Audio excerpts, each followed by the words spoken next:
All right. Well, hello, everyone, and welcome to Wellness Wednesday Wonderings. I am here. I'm Casey Washington, and I am here with Dr. Yvette McQueen, and she has graciously agreed to come on and talk about travel to Tanzania. So, say hello to everyone. Hi, everybody. Thank you for inviting me. I'm so glad to be here. I'm sitting here trying to hit the share on Facebook. I'm so glad to be here.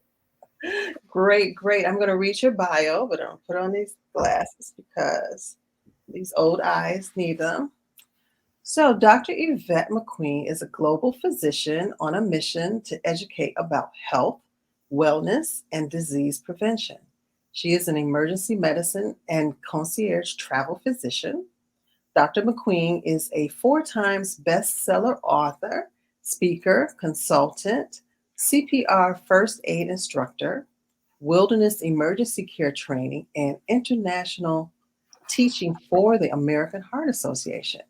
She has traveled to 40 plus countries and counting, exploring organized medical missions to Africa, hospital training slash teaching in Rwanda and Tanzania, and participates in international church missions. She's also the executive producer on the award winning PBS travel show Fly Brother. Dr. McQueen is a wellness lifestyle coach, a board of directors member of the Wellness Tourism Association, and hosts CME trips and retreats. You got it all going on. A Got little busy. but you get your travel on, which I I love do. about. Keep the passion there. I'm sure, and teaching while you're doing it. So Yeah. that's really important. Yes. So I am heading to Tanzania and Zanzibar in July 2023. Hmm. So I have some questions about things. What should I expect when I get there? Okay.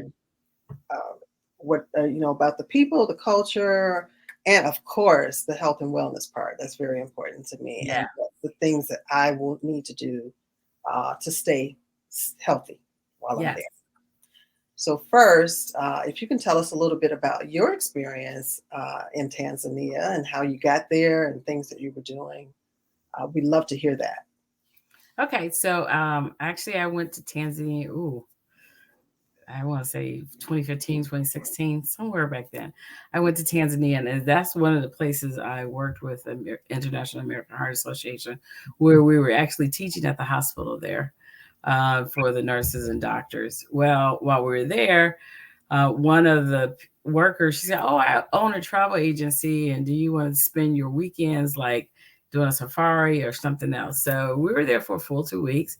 So one of the weekends before we went did a 4 day safari up at the Serengeti. We went to Arusha, and you know, I did not climb Mount Kilimanjaro. I looked at it at a distance, but we did a 4 day safari, and then the next weekend we did a quick 2 day trip over to Zanzibar, and I enjoyed it. It was Dar es Salaam was bustling and busy, but going up north in Arusha, it was laid back. It was the rural. Um, and I enjoyed it. I enjoyed the food, the diversity of the food, the diversity of the people too. So, yep. Nice. Now we're going to land in Kilimanjaro. We're not going to land in Dar es Salaam. So we'll spend some days eh, doing the safari, staying at a couple of camps, uh, one farmhouse. I don't have the itinerary right in front of me. Then we're Okay. gonna then we're gonna fly over to Zanzibar. We're gonna do some touring of the Stone Town, and Hmm. then I told the travel agent I must have beach time, and it needs to be more than 2 days. Well, that's a definite. If you go to Zanzibar, you're gonna have beach time, whether you want it or not, because it's all beach. Yes, and I've seen the beautiful colors of the Indian Ocean, and I just can't wait to get in it. Cool. Yeah. So yeah. So you're flying into Arusha probably, or We're Mount flying Kilimanjaro. we're flying Ethiopian Air Uh, to uh, first we're going to fly into Addis Ababa, and then we're going to fly from to the Kilimanjaro. Yeah. Okay. Okay. Hmm. Yeah. Um, so when you first arrived there, and plus you were working also, you said the people were really kind and nice. What do you remember most about the people? Well, first of all, I'm going to say this for most African countries that I've gone to. Um, they're so welcoming to the point where you do feel like you're home, whether you're a descendant of that country or not. You just feel like home because they're like, oh my goodness, a Black American. Because I remember the first time I went to an African country was actually Malawi, and they were like, oh, we always see missionaries that look like them, but it's so good to see missionaries that look like you.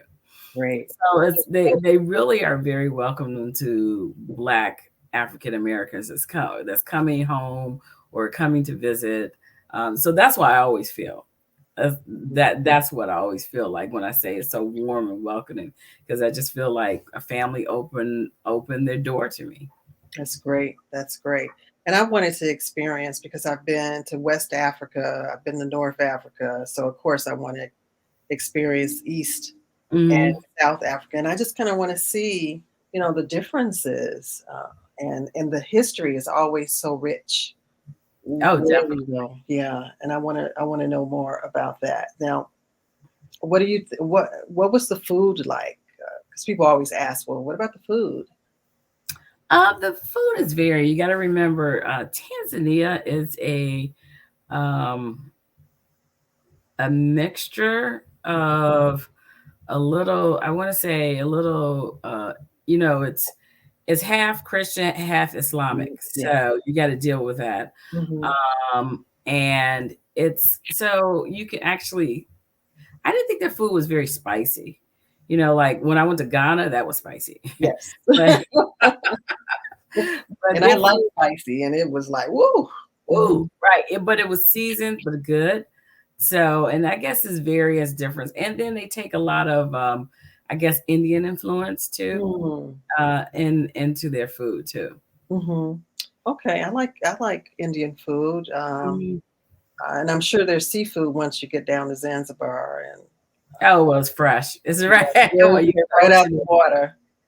Was at the Indian Ocean. It's right there. Mhm. Yes, I can taste And it then right in now. Zanzibar, one of the places, what is they call that? The Tree Restaurant. It depends on the time of the tide. You can actually walk out to the restaurant, but if the tide is up, you actually have to take a boat back. So, Mhm. yeah. Oh, Mhm. that sounds fun. Yeah. There is a question in the comments. Do they speak English? Should I learn some basic terms in Swahili? I always find I always learn basic terms in the language I go anyway. Right in the city, it's going to be English, Swahili and English, put it that way, or you have interpreters. More out in the country, you're going to be, which I call the country, Arusha. I'm sure your guide will have an interpreter, but if you go to, say, if you go into the market, you go Mhm. into the open market, or you're talking to the Maasai tribe, you will need a translator for some Swahili. Okay. Well, we will have guides with us, Hmm. probably most of the time, and except those, there might be a couple of times when we have like 3 days Right. to do what you It's want to do. always good any country you go to, whether it's Tanzania versus, Turkey versus, Oh yeah, Brazil. I always learn a few basic languages, and that lets them know that you appreciate their culture. that's true. That's true. So I'll have to work on that too. And Karen, who asked the question, she's going to have to work on that too. She's actually going with me on the trip. They actually have, believe it or not, they what do I want to say? They actually have it. What's those programs? I don't know if it's Mhm. Babel or something like that. Travel and Yeah, but they have Duo. Swahili on there. Yeah. Mhm. Okay, Hmm. I can do some listening, Hmm. and like you said, the basics. How are Yeah. you? Hello. Where is Yes. this? Where's Where the is this? bathroom? How much is this? Mhm. Hello. Good morning. Good evening. Right. Right. Those type of things. Slow down. slow down. Don't understand all that. You like interpreter, please, after that. Correct, correct. So one thing that we're both preparing for now is making sure that we get all of the um, vaccines that we need. So far, for the only one I'm missing, well, I don't know if this is the only one I'm missing, but I've done the hepatitis duo, hepatitis A, B. I've also done the DTaP. How many did I have? DTaP, MMR. I'm waiting to get the yellow fever. I have to, because it wasn't available where I got my shots. And then a question came up today about typhoid and malaria. So where did you go? Did you go to one of the travel clinics? One of those? Actually, I went to Walgreens. Okay. So, okay, as a travel medicine doctor, let me tell you Yes, something. that's why I'm asking. There's a recommended vaccines and there's required vaccines. Hmm. The best way is to go to cdc.gov, go to Travelers Health, put it in the country that you're going to, and they'll tell you what is recommended versus required. Most countries is recommended. Very few countries Mm, actually say required. Now, the yellow fever, I can't remember whether Tanzania is a yellow fever required or not, but usually if you're coming from the United States, you're not required to have it. Now, mm, once you get yellow fever, you have it for life. Let them tell you that it's only good for 10 years. You just mhm. always keep your yellow fever card. You have it for life. Like some countries say, it's definitely if it's been up, it's required to get in the country. But most of the countries are recommended if you're coming from the United States. Okay, that's Mhm. but if you're stopped. But if you're going to another African country, some people do like 2 or 3 countries together. Yes. So if you're actually stopping in another country, not a layover, but actually stopping, they'll Mhm. not say yes because you're coming from another African country. But most of them are actually recommended. Now, all the other ones like hepatitis and all that, that's recommended. A Mhm. lot of people in the healthcare field have all those. I mean, hepatitis is all recommended. The DTaP is always recommended. That's recommended anyway to just Exactly. live in the United States. Now, the typhoid, if they unless they have a advertised or a public notice of a typhoid outbreak, nah, I doubt you need it. You're not gonna be wading in the waters. You're not gonna Yeah. be, you just watch. I tell people watch what they eat, and that goes with the boil it, peel it, boil it. If you can't peel a fruit, don't eat it. If you The whole thing is people. I don't eat salads while I'm traveling Mhm. for the simple fact they're like, oh, salads are good, but what do you think they wash the lettuce with? The water. You're avoiding the water. You got bottled water, but then you order a drink with ice in it. So I've learned to eat warm sodas. I mean, drink warm sodas because Mhm. I always say no ice because ice is made with the water. Things that I know they're rinsing with now. If it's hot tea, hot coffee, it's been boiled already. Things that can be boiled, that's fine. But yeah, if you can't peel the fruit, like strawberries or something, avoid it. Uh, and so that's why I say typhoid, no, you really don't need it. Now, malaria, yes, you need malaria. It is part of the malaria belt. Mhm. So I would say prophylaxis of malaria, and everyone has their own ideal about their vaccines, but there's several different ones. Mhm. And you can talk to your doctor which is best. So there's doxycycline, which we know is an antibiotic, but they Yes. say you're not supposed to take it while you're in the sun, and you take it like a week before you leave, and like 3 or 4 weeks after you come back. So it's a lot Mhm. of medicine, and it upsets your stomach too.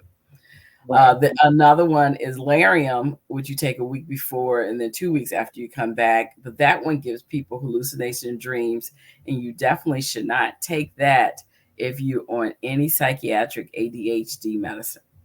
The one that most recommended is the uh, uh, Melarone, which you can actually start 2 days before you start. So if people forget to start it a week before, you can start it 2 days before you leave, and then you have to take it only 7 days after you return. Ah, All of okay. these medicines can actually be prescribed by your primary care doctor. If they Mhm. don't feel comfortable with it, then yes, you can talk to people like at the Walgreens or travel clinic, but don't try to have them talk you into, because yellow fever is like a $300 I vaccine in know. the United States. Don't have them talk you into it if it's not needed. So once again, look at the CDC. It'll tell you required versus recommended. If it says recommended, you don't have to get it. Okay.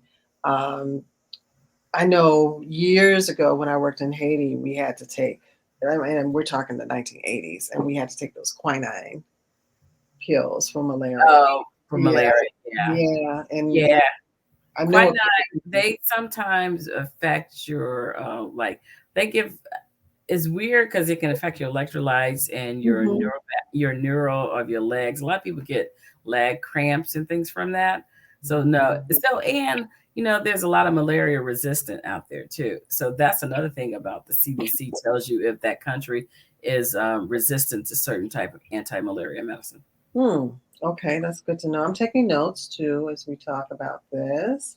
Um, and then I know, I think when I went to Ghana years ago, I did take the yellow fever, but don't ask me where is the The card.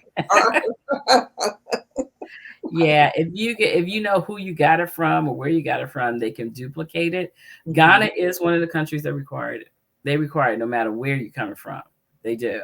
Yeah, And I just usually keep that yellow card in my book with my passport. I'm gonna search for it. I'm gonna search for that yellow card, but I know that was like the early Yeah. thousands. So, but when you said that, it's not one that you have to take over and over again.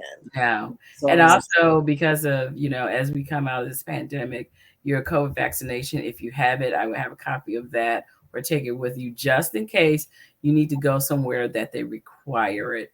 Mhm. It's not required for entry into the country, but some places are still requiring you to, like some museums require for you to enter it. Okay, that's good to know. I did our Illinois Department of Public Health. You can pull a list of all of your vaccines. Hmm. So I did pull that, but now I got to redo it because of the ones that I took recently. But it didn't go far enough back for that yellow fever. Yellow fever. Okay. Yeah. Yeah, so I will look for that yellow card. I'm sure it's still here, somewhere. Any other health advice? Because it is a strenuous trip. So I know that I try to walk and I try to exercise, but what advice would you give to someone who doesn't necessarily do that? And we got 2, 3 months before this trip. So, well, it all depends on what you plan on doing. I mean, you're not climbing Mount Kilimanjaro, No, so I don't no, have to that say. we're not. So, as far as safari, we were in the truck most of the time, so there Mhm. wasn't a lot of walking for us at there. And I don't think it's not like hours and hours of walking that you're going Right. to be doing for the trip itself. What you need to do is plan ahead for whatever your ticket is. You need to hydrate. So things I tell people before they travel, before, during, and after is hydration. You need to hydrate because that lubricates the joints, keeps the skin moist, prevents dehydration, diarrhea, prevent jet lag, along with reduce risk for Mhm. blood clots in the legs. So hydrate, hydrate. Make sure you're sleeping ahead of time. A lot of people wait till the last minute to pack, of course, and you're not sleeping the night before. You think you're going to sleep on a plane. It's always not guaranteed. You never know who's going to be your mate unless you're in one of those solo, business class seats. So you may Working not on be that. able, right. Still, you may not be able to sleep. Who knows Mhm. what makes you not be able to sleep on a plane? So, and if you sleep deprived, that one increases your cortisol level and two decreases your immune system. So you can't, when things attack you, you can't fight them off. So that's why I tell hydration and sleep are very important prior to long trips. Make sure you're up walking, moving those legs. A lot of planes now have the leg exercises on the monitor, like a Mhm. movie, and make sure you're doing those. They have like a wellness. I know a couple will have you choose the wellness plan on the little monitor, and they'll give you some exercises to do while you're flying. That's nice. And should we also wear the compression socks? Uh, some people do. Hmm. I'm be honest with you. Some people can handle them. Some people can't. I mean, it's some people just feel like it's too tight. I Yeah. wear them. I wear them anyway because I fly every week, and I fly and I wear them at work. And I can tell when my legs are about to swell because you got to think you're in a compressed compartment on a plane, so you do swell regardless. Whether if you always tell people, look at a bag of chips. If you've ever had a bag of chips on the ground and it's the regular bag, as soon as it gets up in the air, it puffs out. Yeah. That's also happening to your body. And that's why I tell people don't eat gaseous food before they try 24 hours before. Because guess what? That gas is going to bloat your stomach. You're going to feel Hmm. bad. You go, ugh, on the plane. So that same thing happens also with your legs, and that's why you swell. Right. And especially when you're talking about 12, 13-hour, 14-hour plane Flights. rides. Yeah, Yeah. definitely. So if you I, have a good layover, make sure you're walking in between the layover, walking to different gates, walking around the gate. With how much ever layover you have, make sure you're walking. okay. And I know for me, I don't sleep well on planes. It just doesn't happen. As much as Mhm, I try, I try to lay back, I try to get comfortable. mhm. But I may sleep for an hour, then I'm up, then I watch the movies. But I try to make sure I'm standing up regularly. Okay. And just if I have to walk up and down the aisle or whatever, not, And also one of the things to prevent jet lag is try the week before, try to get on the time zone that you're going to. So mm, if they're 6 hours ahead, you slowly get used to that time by either staying up late or going to bed earlier, whichever whatever you try to match that time zone within that week leading up to that, so that when you get there, because most flights you'll probably get there. If you get there in the morning, don't go to sleep. You want to get the sunlight. If you get there at night, eat a good meal, go to bed like it's your nighttime, and get on mhm. that time zone as soon as possible. Yeah, that's hard to do when you work though. I Yeah. know. It's a sacrifice. It's It's a a sacrifice. sacrifice, right? But I can be as well. Fortunately, though, for me, it'll be the summertime, so my job kind of revolves around the schools. Hmm. So it'll be easier for me to do that than if. Yeah, because I think Tanzania is, let's see, you're in Central, so they're 7 hours ahead of you.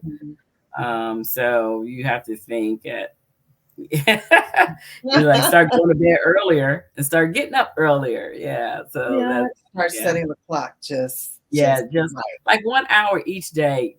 Just Mhm. slowly change it 1 hour each day. Yeah, I read something once where it said for each hour of time difference, it takes your body a day to get back to normal. Is It that? depends on your body. Hmm.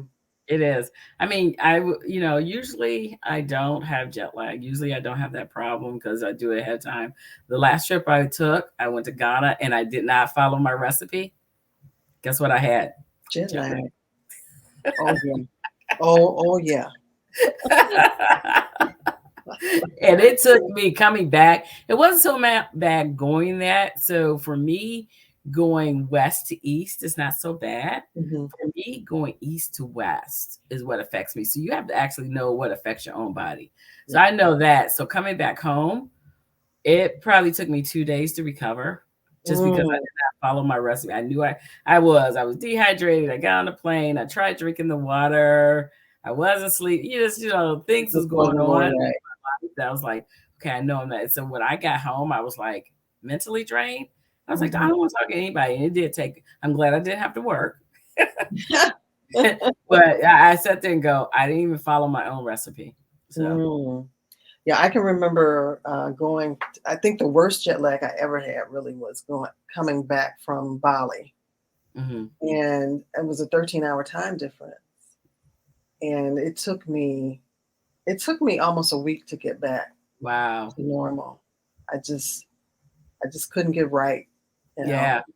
Yeah. Yeah, I said one great thing about when I went to Thailand, they are 12 hours ahead of us, but I work night shift, so I felt like at home. So I didn't have a problem with that one. You're like an Energizer bunny, and everybody else is like, "What is going on with her?" Now, Yeah. what about exchanging money or something like that? Should we wait till we get there, or should we at least take a little bit with us I before we? will I will wait till I get there for the simple fact. I mean, first of all, I don't know that many American banks that what do they carry? Swahili. What do they what money do they carry? I forgot what Tanzania carry. I'll Um, double check. yeah, that many American banks probably don't have it, first of all. Hmm. Hmm. um, second of all, you get a better exchange rate right there on the ground. I would say don't use any ATMs the at the airport. No, I Right. don't use them. No, no.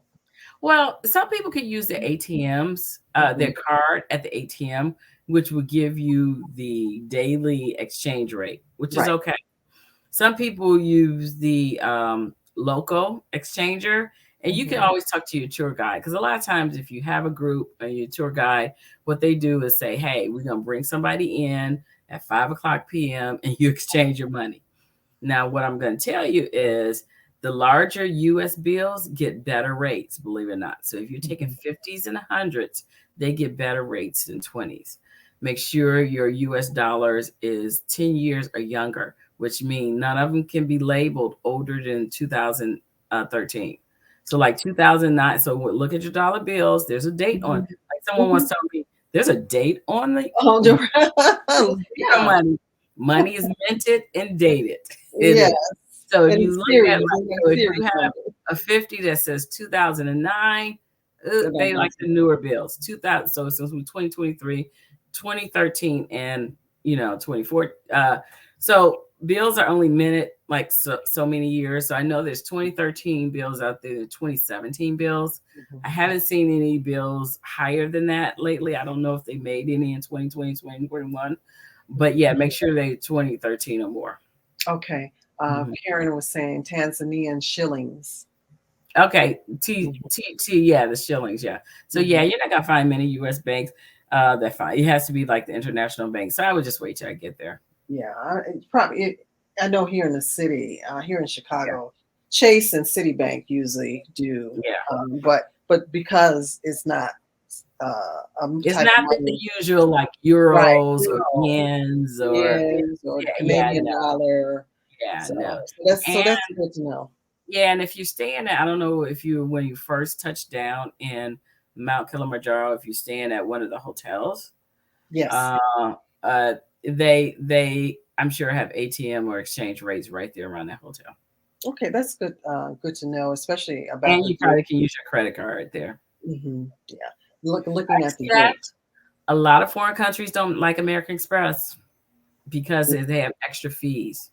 So Okay, make sure you have a Visa or Mastercard that you knew because a lot of companies, a lot of places will not take American Express. that's good to know because I usually take the American Express with me, Mhm. especially getting into some of the airport lounges. Well, that's great for that, but Yeah, once you touch down in your country they destination, a lot don't. they Yeah, don't want they don't it. want it. Yeah, I've been to some other places and they're like, no. Yeah. Mhm. So Mhm. that's good to know. I have one more question and now I can't remember what. Oh, shopping, because most people like to shop. Um, Good deals, a lot of bargaining, or Well, it depends on where you're shopping at. If you're like at a normal store with walls and lights and electricity and things like that, it's usually not a lot of bargaining. It's like that's the right. price you can buy. Mhm. If you're in the market though, and your guy will tell you what's good for bargaining and not. Mhm. Okay, good. Mhm. Did you get some good things while you're there? Some fabric and I'm trying to remember Tanzania. I don't think I went fabric, but I think I went more jewelry. mhm. You know, I'm a Yes. jewelry person and small things I can bring back because after all these years, I don't bring much back for other people. But Yeah, I understand. I don't either. But my money is, I like my money spent on experiences more. I Mhm, will be honest with you. mhm. So, but I do the jewelry and trinkets and things like that. Yep. Yeah. And Karen's asking, what time of year were you there? I actually was there in November. I went there in November. The weather was great. It Mhm, was like sweater weather. mhm. Of course, Zanzibar is always great. It's in the Indian Ocean. When we went up to the safari, it was during the day. Like I said, we were in the jeeps. It was we wore long sleeves, and I wore long sleeves anyway because of the. I do that for a mosquito repellent. And then in the evening, it did cool off where you did need like a jacket or a sweater. So you wear one of the long sleeves. I use a mosquito repellent that has DEET. Yeah. It's DEET 25% for it. And I actually layer myself. Like if you want to wear a top or a short sleeve top, and then I put like a shirt over it so you can pull it and pull it off Mhm. if you need to. That's what I do. Yeah. And I always have some type of hat for the sun. Yes, a hat for the sun. Most of the hotels had mosquito netting for it and the coals that they burn at night so they can be mosquito repellent. But you always want to be prepared for that.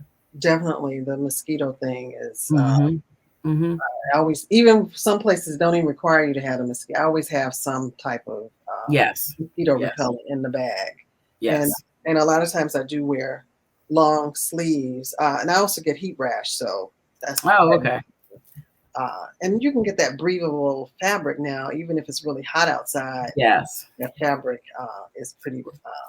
There's so much travel clothes out there that's breathable, non-wrinkle. It's just, and I tell people when you go on a safari, don't worry about people. What I like, don't worry what you wear. These people gonna see you again. Great, you're gonna take a picture, but people, you're on safari. I would have closed-toe shoes, Mhm. just because if you're in and out of the truck and things like that, and in the dirt, things like that, I would have a pair of flip-flops with you so that you can wear in the showers or shower shoes, just in Mm. case the drains are not, and you don't, because like when water pool up and then you don't want your feet submerged in the water. So you like flip-flops or shower shoes to wear because you never know if you have small cuts on your feet or anything like that, and then you can get infected foots and things like Mhm. that. I tell people to have. Yeah, I'm pretty.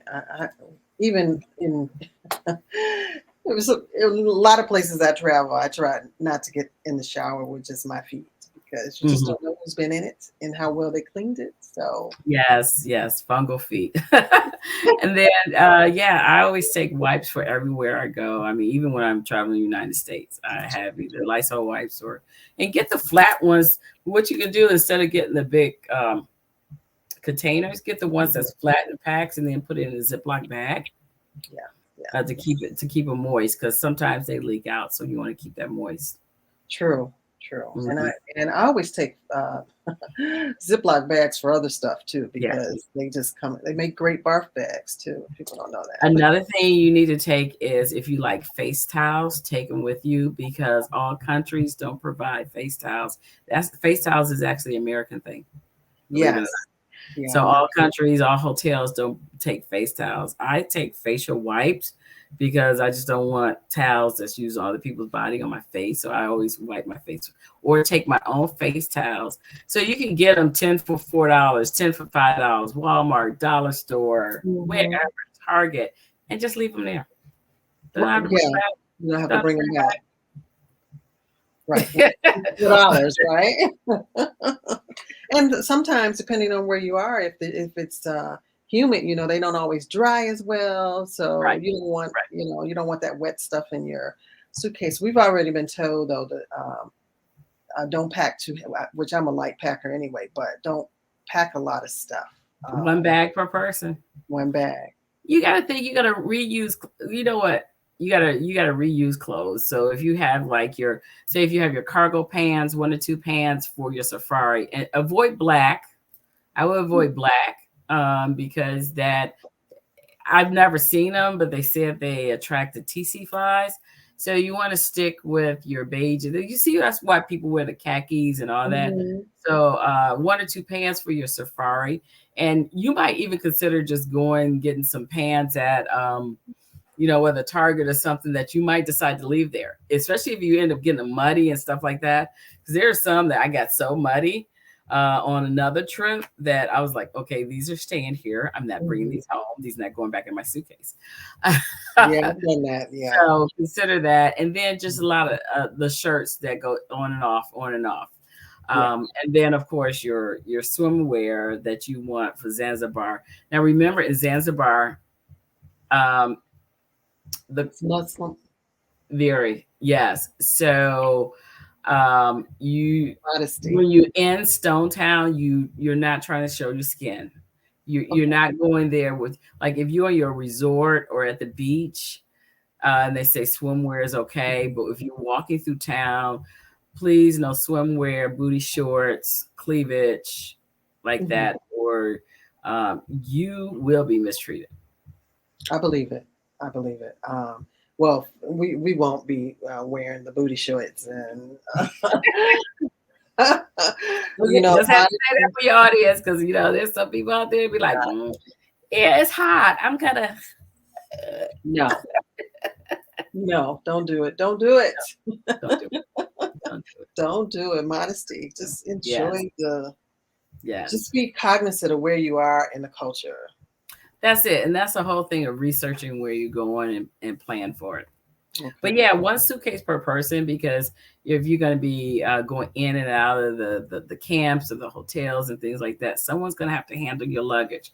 So that's why I say either have a backpack or a little small carry on, and but just one suitcase per person. That's what when I take groups, I say you're only allowed to have one suitcase per person, preferably 21-inch or lower. Because you're gonna have to handle your own bags. I tell them that, especially like in Europe when we're going from country to country, train to train, no one's carrying your bags for you. No one, no one. And some of those hotels in Europe, they don't have elevators, so you got to take that stuff upstairs. Yeah. Yeah, No, yeah, I get it. And they even suggested we do duffel bags because we are going to be on one of those little planes flying to from one place to another. So they want mhm, to be able to compress that stuff depending on the weight. yeah. I don't think it's gonna be that small of a plane, is it? Usually from Arusha to uh, Zanzibar is not a No, small. we're flying.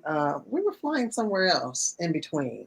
Oh, okay. Yeah, from one safari point to another.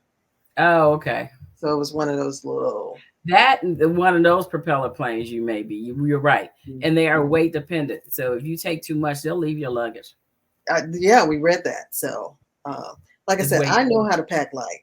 Yeah. So, I know how to do that. So or they said they'll give you a plastic bag until you put your stuff in it. So, Mm-hmm. uh, Mm-hmm. but yeah, we're working. Uh, Karen said, "For her mouth to God's ear." I guess the part about the modesty, Right. modesty, y'all, modesty. It'll be interesting. So, any other suggestion or parting advice before we close out? For your audio, I'm gonna plug myself, okay? Yes. Oh, definitely plug yourself. Definitely. Yes. So, once again, I am a travel medicine physician that, as I say, a global physician to keep you healthy and safe while you're traveling. So, for those that would like it, there's Travel 911. It's called a health guide for adventurers, where I actually talk about jet lag, traveler's diarrhea, what to pack, how to avoid, how to treat different things if you get it. And it talks about high altitude sickness and things like that. And gives a little first aid. Travel 911, and you can get it at travel911book.com directly from me. Of course, it's on Amazon if you want the electronic version. But I suggest this if you are a traveler, and it's not one of those books that you read from cover to cover, but it's one of those to say, oh, she told me about snake bites. Oh, she told me about foot fungus. Mhm. Let me Yeah. see. This looks like it. Yeah, so Cool. that's what I'm gonna plug. Fortunately, I only thing I do get seasickness, Hmm. so um, that that's the one thing I do know. So I make sure I try to get something to have something there, Dramamine or something. But Dramamine makes you so sleepy that. It does. So make sure you're taking your own prescription medications with you and any of Mhm. those over the counter medicines that you like, because you may not be able to find it, or it may be in a different name because it's probably manufactured foreignly. Make sure your prescription medicine is in your own in the bottle with your own name. So for customs, either going or coming, more about coming back if you're stopped by customs and you're carrying someone else's medicine. Yeah, U.S. Department. Don't like that. Yeah, CDP doesn't like that. No, I know, I No. know, but I will make sure I have it in my own, Yeah. So and yeah, make sure I don't forget it too. That's the other thing. yeah. So have a little pouch for it and carry with you on your carry on, not in your checked. One of the other things is I don't know what airline you're flying with, but lately with the especially you're going in July, which is going to be a high travel season this summer, even more than last summer. Mhm. Air tags or air locators for your bags. Okay, Hmm. that have saved people with the luggage. Because even in December, a group of us went to Egypt. A couple people's bags didn't show up. They could track it. A couple people's bags didn't show up for 2 weeks. Wow. Wow. Right. So make sure you put an air locator, air tags, whatever the Android version is, in your luggage if you're going to have checked luggage. Okay. We're flying Ethiopian Air. Mhm. I don't know. She's like, oh, we'll see. But everything else was just. How do you get to Ethiopia though? We're flying from ORD from Chicago. Oh, directly from Chicago to Ethiopia Mhm. and then down. Yes. Yeah. Pack your patience. Oh, I'm sure. Everything else was so expensive. Pack your patience. Pack your patience. Well, I figured that Black anyway. black people, I know. I pack your know. patience. Occupations. We looked at other airlines and Hmm. they were just so expensive. Yes, the prices are ridiculous, and I'm going to say that they're just ridiculous. You go, wait a minute, how did this jump 200% since last year? Didn't you get a bailout? Why are you doing this to us? Do you want people to? But people are still paying it. Oh, I know because I That's looked why at they're all still charging, I looked and at that's why. yeah, I looked at all the U.S. airlines and they were Oh just. no, you can't. You gotta. Unfortunately, we fly international. Sometimes you do have to deviate from.